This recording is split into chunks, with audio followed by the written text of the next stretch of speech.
Hello everyone, I'm Uma and you are watching Trendline Times. Today's story is not just about law, it is about humanity. It is about a family forced to make the most painful decision of their life and a court asked to decide between life and dignity. This is the story connected to the case Harish Rana versus Union of India.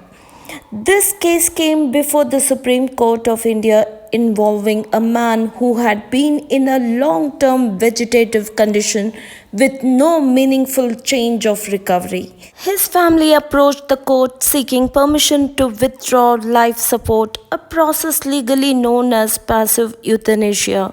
This request was made under the legal framework already recognized in the landmark judgment Common Cause versus Union of India, which allows withdrawal of life support under strict safeguards. Medical experts examined the patient's condition carefully. They concluded that the brain damage was severe and irreversible. There was no awareness, no recovery, and no improvement as expected. Doctors were not treating an illness anymore, they were only sustaining biological functions. The family's struggle. For the family, this was not a legal issue, it was a life they loved. Day after day, year after year, they watched someone they loved remain alive but unresponsive. They were not choosing between life and death, they were choosing between prolonged suffering and peace. The mother kept hoping maybe one day he will open his eyes, maybe he will recognize them. But as time passed, hope turned into helplessness. The hardest decision, asking for withdrawal of life support, is not giving up. It is one of the most painful decisions a parent can make. It means accepting that love sometimes means letting go. If keeping him alive means only extending his suffering, then what kind of love is that? No parent wants to say this, but sometimes they have to. The courtroom, when the case reached the Supreme Court, it carried not just legal weight but emotional gravity.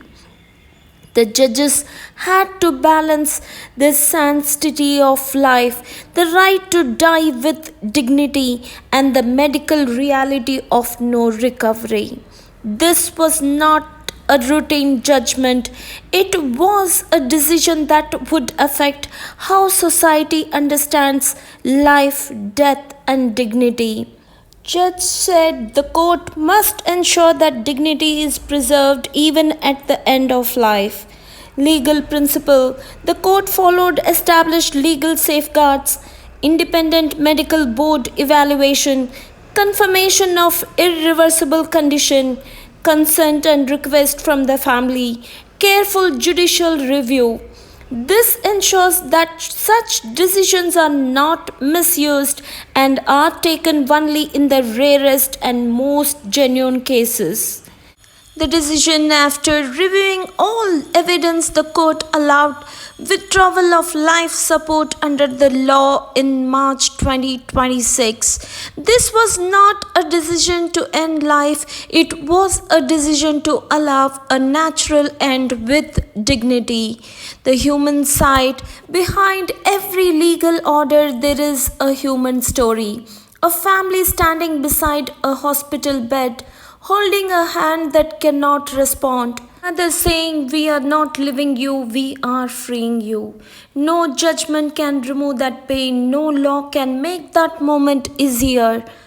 What this case means? This case reminds us of a difficult truth. Medicine can extend life, but it cannot always restore living. It raises an important question for society. Is life only about breathing or also about awareness, dignity, and meaning? Stories like this do not have easy answers. They leave us with questions, emotions, and silence, but they also remind us that dignity matters even at the end of life. If you found this story meaningful, like, share, and subscribe to Trendline Times. I'm Uma. See you in the next story.